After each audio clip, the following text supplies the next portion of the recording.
국제결혼하고 있는 신랑님들이 베트남 첫 번째 가는 비행기에서 많이들 고민들 해요. 공항에 앉아서 혼자 이렇게 생각하는 분들, 국제결혼 결심하고 가는 분들이에요.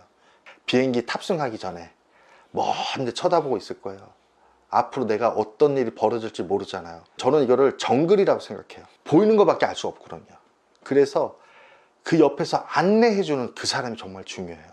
경험자가 중요하죠. 베트남 같은 경우에는 성관계나 그런 걸 좀 더 어렸을 때 더 한다. 아기도 일찍 더 낳는 경우들도 있고, 결혼도 이제 우리나라는 평균 30대 초중반이잖아요. 베트남 같은 경우에는 결혼도 일찍 해서 어리지만 자녀가 있는 경우도 있고. 베트남은 우리나라보다 초등학교를 2년 일찍 들어가요. 6살 때, 우리는 8살 때.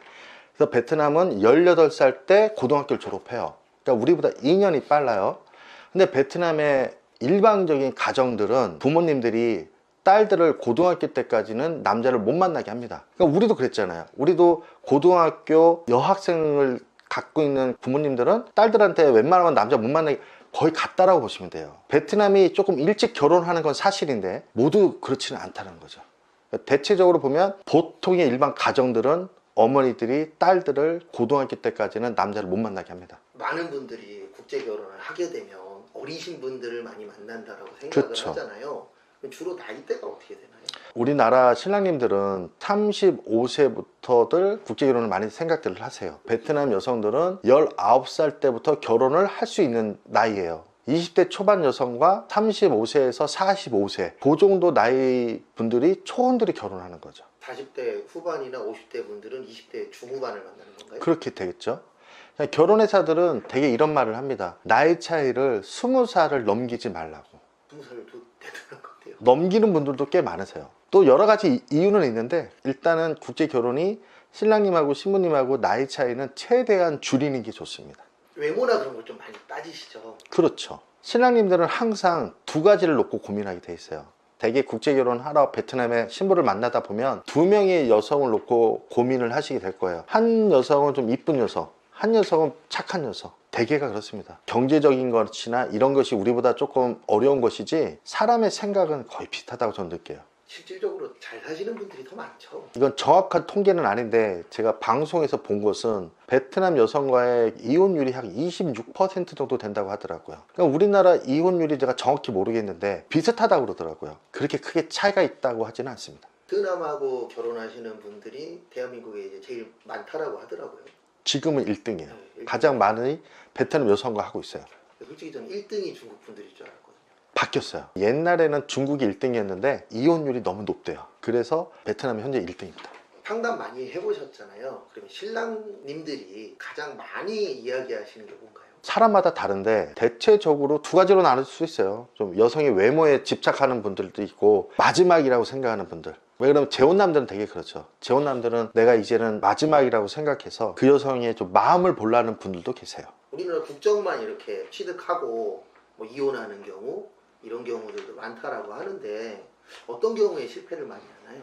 제가 한 가지로 대답은 못할 것 같아요.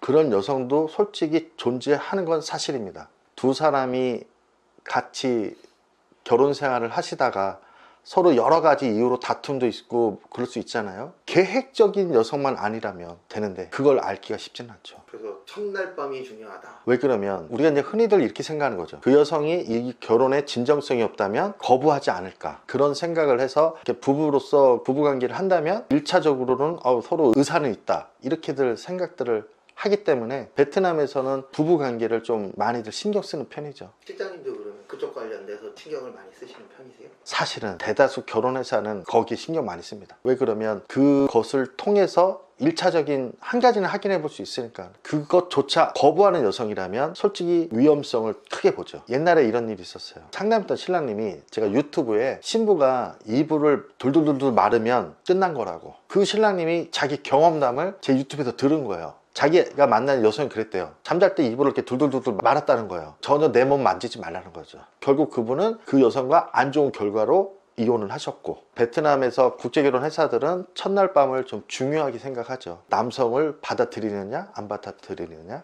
남성분들 중에서 이렇게 이제 베트남 가셔서 다양한 여성분을 만나시는 분들도 계시나요?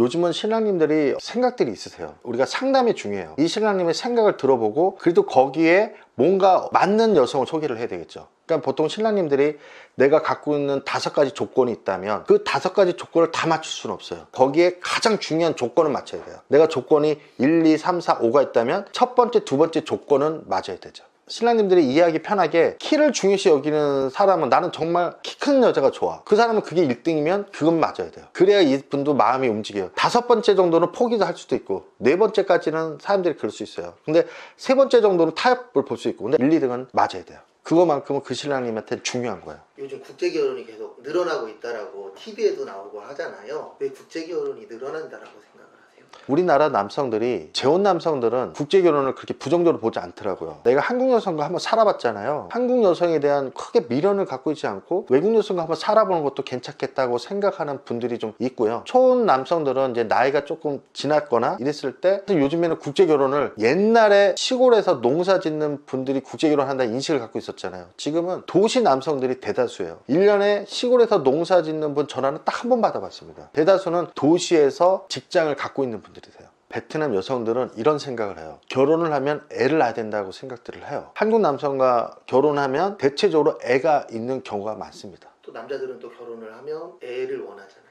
초 남성들은 그렇고 근데 베트남 여성은 당연히 애를 낳아야 된다고 생각해요. 결혼은 당연히 해야 되며 당연히 결혼했으면 애를 낳아야 된다 이런 생각들을 많이 갖고 있더라고요. 그리고 이제 과거보다 베트남 여성분들도 학력이나 뭐 집안 재산이나 이런 것들이 과거보다는 올라가고 있는 상황이거든요. 경험을 해본 건 7년 전부터라 그 정권은 솔직히 잘 모르겠지만 지금 베트남도 약간 경제 성장을 한 것 같습니다. 베트남 여성들도 옛날보다는 생활 수준도 조금 올라갔고 신부님들도 기준점들도 갖고 있어요. 각자 신부님들의 자기 미모에 따라 달라지죠. 이쁜 여성은 암만 해도 자기가 원하는 선택지가 넓을 테고 이쁘지 않은 여성들은 선택지가 좀 좁아지겠죠. 똑같네요. 똑같아요. 지금까지 이제 많은 분들을 연결시켜 주셨잖아요. 예. 좋은 베트남 여성을 선택하는 방법이 있을까요? 국제결혼 시스템이 한국 결혼회사가 베트남에서 신부님을 직접 모집하고 있는 게 아니에요. 한국에 있는 결혼회사는 한국 신랑님을 모집하는 거고 흔히 마담이라고 하는 분들이 베트남 국제결혼 회사라고 생각하시면 돼요. 한국 신랑님들이 내가 국제결혼을 관심을 가지면 내가 어떤 업체의 도움을 받을까 우리나라에서 알아보잖아요. 똑같이 신부들도 마담들한테 회원이 되는 거예요. 결혼업체는 신랑 신부가 만난 이후부터예요. 그 신부님을 알아갈 수 있는 것이 좋은 결혼업체를 만나셔야 돼요. 옆에서 또 많이 도와주시고. 그렇죠. 언어적인 문제가 제일 심하잖아요. 옛날에는 통역들이 잘못 통역하는 게 많았어요. 근데 지금은 그렇지는 않습니다. 신랑님들이 사용하고 있는 번역기가 너무 좋아졌어요. 지금 우리가 어떤 거짓말로 연결시켜도 금방 들통나요.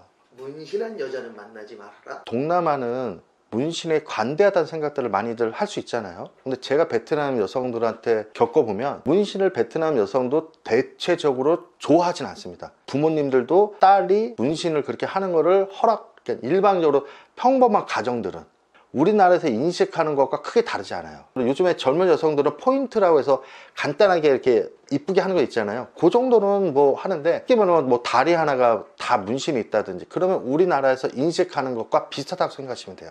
앞으로의 국제 결혼은 어떻게 될까요? 저희 생각은 베트남도 그렇게 오래 가지는 못할 것 같아요. 경제가 계속 성장하고 있고 이 업을 하는 분들과 대화를 나눠보면 몇십 년 계속 갈 수 있는 것은 아닌 것 같고 베트남만 하고 있기 때문에 다른 나라는 제가 뭐라고 말을 못할 것 같고 오래 가지는 않을 것 같다. 마무리 인사 해주시면 됩니다. 국제 결혼이 신랑님들이 생각할 때 굉장히 고민하고 결정하셨을 거예요. 앞으로 힘든 일이 엄청 많으실 겁니다. 한 신랑님이 저한테 이랬어요. 나 이렇게 힘들 줄 알았으면 안 했다고. 그 어려움을 겪고 나면 기쁨이 있을 거예요. 좋은 점도 있고 우리가 결혼이라는 거 생각해보면 뭐 하지 말라고도 하고 그러잖아요. 힘든 것은 분명히 과정을 겪으셔야 돼요. 만나자마자 좋은 일만 있지는 않으실 거예요. 근데 그 어려움을 신랑님이 잘 극복하고 신부님하고 의견도 서로 양보도 할 건 양보하고 서로 오해도 빨리빨리 풀으시고 그래서 나중에 자녀도 낳고 그러시면 신랑님이 좋은 기쁨도 분명히 있으니까 국제결혼을 너무 부정적으로 보지 않으셨으면 좋겠습니다.